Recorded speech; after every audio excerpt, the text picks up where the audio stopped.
Hi everyone. இப்போ நம்ம பார்க்க போகிற வீடியோ ஷார்டன் தமிழ் சீனியர் ஸ்பீட் மே 1987. நான் ஸ்டார்ட் சொன்ன பிறகு ரைட் பண்ண ஸ்டார்ட் பண்ணுங்க. தென் அதுக்கு முன்னாடி எப்பொழுது சொல்கிற ஒரு விஷயம், ஸ்பீட் ரைட் பண்ண ஸ்டார்ட் பண்ண போகிறதுக்கு முன்னாடி கிராம்லாக்ஸ் அட்வான்ஸ் ஸ்ட்ரோக்ஸ் அதெல்லாம் ப்ராக்டிஸ் பண்ணிவிட்டு அப்புறம் ஸ்பீட் ரைட் பண்ணுங்க. உங்களுக்கு ரொம்பவே ஸ்பீட் பிக்கப் ஆகும். தென் ஷார்ட்கட்ஸ் கேட்டிருந்தீங்க. நான் ஷார்ட்கட்ஸ் தனியாக ஒரு வீடியோ கண்டிப்பாக போடுறேன். என்கிட்ட தமிழ் ஷார்ட்கட்ஸும் தனியாக இருக்குது, இங்கிலீஷும் இருக்குது. பட் அதை எடுத்து போடுறேன். தென் ஹையர் ரைட் பண்ணுறவங்க மட்டும்தான் ப்ராக்டிஸ் பண்ணணும்னு அவசியம் இல்லை. லோயர் ஸ்டூடெண்ட்ஸும் உங்களுக்கு ஸ்பீட் பிக்கப் ஆகிடுச்சுன்னா ஹையர் ப்ராக்டிஸ் பண்ணுங்கள். உங்களுக்கு இது கொஞ்சம் டஃப்பாக கொடுக்கும். அந்த ஹையரில் நியூ வேர்ட்ஸ் நிறையா நீங்கள் கண்டுபிடிக்கலாம், கற்றுக்கலாம். ஸோ லோயர் ஸ்டூடெண்ட்ஸ் ரெண்டுத்தையுமே ப்ராக்டிஸ் பண்ணுங்கள். Okay, be ready. ஸ்டார்ட்.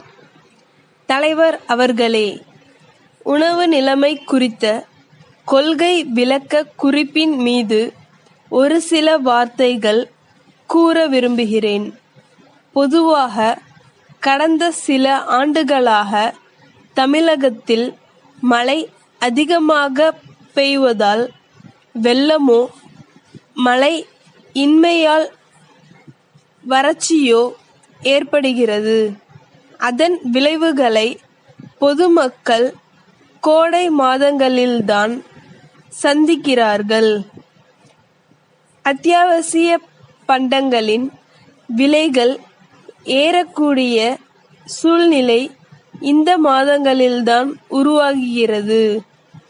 இதை கருத்தில் கொண்டு வருகிற கோடை மாதங்களில் பொதுமக்களுக்கு எந்தவிதமான நெருக்கடியும் ஏற்படாத வகையில் முன்னெச்சரிக்கையாக நம்முடைய உணவுத்துறை தகுந்த நடவடிக்கைகளை எடுக்க வேண்டும் என்று இந்த சமயத்தில் கேட்டுக்கொள்கிறேன். தற்சமயம் தஞ்சை மாவட்டத்திலும் திருச்சி மாவட்டத்தில் சில இடங்களிலும் விவசாயிகளிடமிருந்து கட்டாய கொள்முதல் செய்யப்படுகிறது. பொது விநியோக முறையின் கீழ் ஏழை எளிய மக்களுக்கு அரிசி கிடைக்கவும், சத்துணவு திட்டத்தை நடைமுறைப்படுத்தவும் போதுமான அரிசி கையிருப்பில் இருக்க வேண்டியது மிகவும் அவசியம். ஆகவே அரசு தற்போது மேற்கொண்டுள்ள கட்டாய நெல் கொள்முதல் திட்டத்தை நான் வரவேற்கிறேன். கொள்முதல் நிலையங்களில் பணியாற்றும் ஊழியர்களின் பணியை நிரந்தரப்படுத்த வேண்டும் என்ற ஒரு கோரிக்கை நீண்ட நாட்களாகவே இருந்து வருகிறது. அந்த கோரிக்கையையும் அவர்களுடைய மற்ற வேண்டுகோள்களையும் அரசு பரிவுடன் பரிசீலித்தால் அந்த ஊழியர்கள் தங்கள் பணியில் ஊக்கத்துடன் ஈடுபட உதவியாக இருக்கும் என்பதை இந்த நேரத்தில் தெரிவித்துக் கொள்ள விரும்புகிறேன்.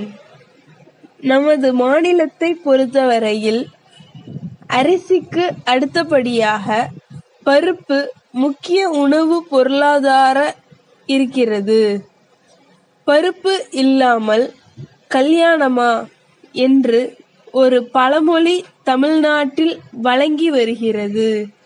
முக்கியமாக அசைவ உணவு சாப்பிடும் பழக்கம் இல்லாதவர்கள் பருப்பு வகைகளை அதிகம் உணவில் சேர்த்து கொள்வது அவர்களுடைய உடல் நலத்திற்கு நல்லது என்று மருத்துவர்கள் கூறுகிறார்கள். பருப்பு சாகுபடியை அதிகரிப்பதற்காக நாம் ஒரு சிறப்பு திட்டத்தை நடைமுறைப்படுத்தி வந்தாலும் கூட நமது தேவைகளுக்கு நாம் இப்போதும் வட மாநிலங்களையே நம்பி இருக்க வேண்டிய சூழ்நிலை இருக்கிறது. ஆகவே நாம் ஒரு விஷயத்தில் முன்னெச்சரிக்கையாக இருக்க வேண்டியிருக்கிறது.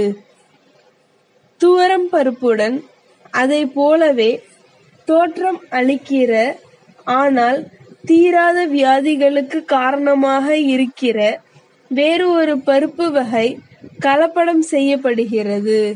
அவ்வாறு கலப்படம் செய்யப்படுவது வட மாநிலங்களில் சில இடங்களில் கண்டுபிடிக்கப்பட்டிருப்பதாக பத்திரிகைகளில் செய்தி வந்திருக்கிறது.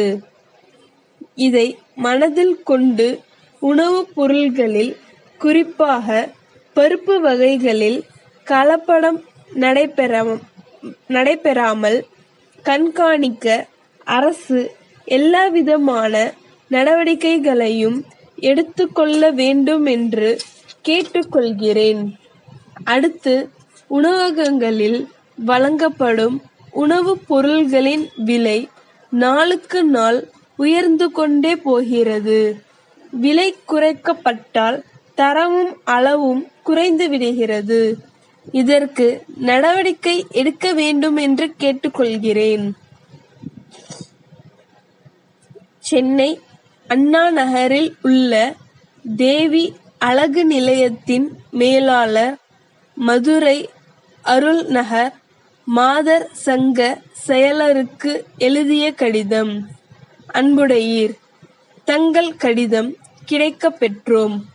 மதுரையில் எங்கள் நிலையத்தின் கிளை திறக்கப்பட இருப்பது குறித்த விளம்பரத்தை பார்த்துவிட்டு ஆர்வத்துடன் தாங்கள் கடிதம் எழுதியமைக்கு நன்றி.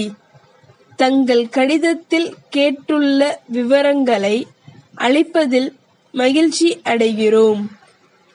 பெண்களின் உடல் அமைப்பை புலவர்கள் கொடிக்கு ஒப்பிடுகிறார்கள். அத்தகைய கொடி போன்ற உடல் அமைப்பு சிலருக்கு பிறவியிலேயே அமைந்து விடுகிறது. ஆனால் பலருக்கு அவ்வாறு அமைவது இல்லை. அவர்களும் சில பயிற்சிகளின் மூலம் பொலிவான தோற்றத்தை பெற முடியும். ஆனால் இன்றைய பரபரப்பான உலகில் பெண்களுக்கு அத்தகைய பயிற்சிகளை செய்ய நேரம் கிடைப்பதில்லை. எனவே எளிய முறையில் சீரான உடல் அமைப்பை எல்லா வயதினரும் பெற எங்கள் நிலையம் முனைகிறது. எங்கள் எளிதான முறைகள் விஞ்ஞான பூர்வமானவை. இந்த முறைகள் மேல் நாடுகளில் வெற்றிகரமான விளைவுகளை ஏற்படுத்தி உள்ளதால் உடல் நலத்திற்கு ஊறு விளைவிப்பதில்லை.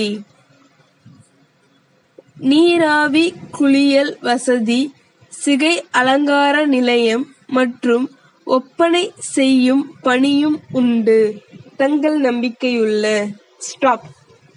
நல்லா ரைட் பண்ணுங்க. இந்த சேனல் பிடிச்சிருந்தா லைக் பண்ணுங்க, சப்ஸ்கிரைப் பண்ணுங்க அண்ட் ஷேர் பண்ணுங்க.